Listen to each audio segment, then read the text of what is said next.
No one likes to be criticized. Israel is especially sensitive. When German Foreign Minister said that Berlin is concerned about Israel considering the death penalty for Palestinians convicted of terrorism, the country's national security minister responded quick and sharp.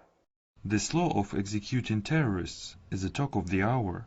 The Germans are the last to preach. The thing is that Berlin is not the only one worrying, and the capital punishment bill is far from being the only international concern.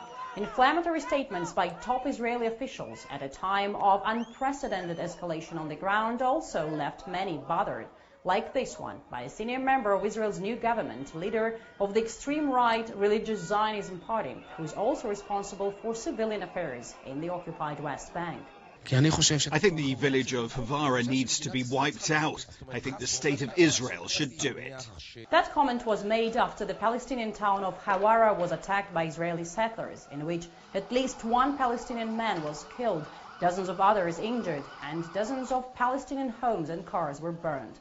The international community was alarmed. These comments were irresponsible, they were repugnant, they were disgusting.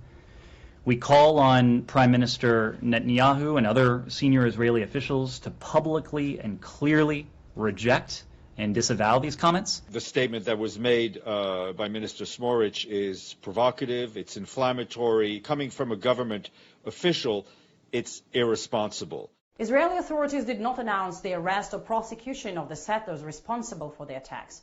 Instead, there was even more hate speech. A closed, burned Hawara. That's what I want to see.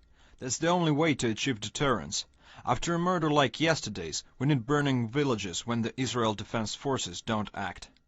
In a rare move, major Jewish organizations in the U.S. condemned the settlers' attacks on the Palestinian towns and villages in the West Bank, criticizing the Israeli leadership for weakness. We cannot understand or accept this. Attacking a village does not deserve to be called taking the law into your own hands. This is not the law. This is undisciplined and random fury. Actions like this demonstrate the critical need for clear and strong leadership.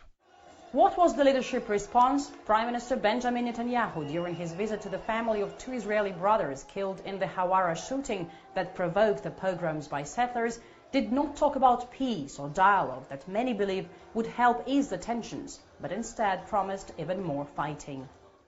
If they could, they would murder us all, but they want to uproot us. I say that our answer is to strike at them and deepen our roots.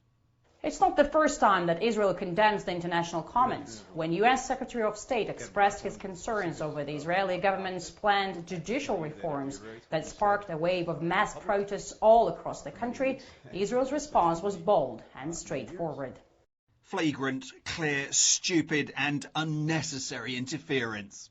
But even more often, Israel does not give any verbal response, answering with actions instead. To international warnings that the country's settlement policy will kill the hope for a two-state solution of the Israeli-Palestinian conflict, Israel announced it will expand, as if saying, quod licet Jovi non licet bovi, or rather, what is permissible for Israel cannot even be criticized.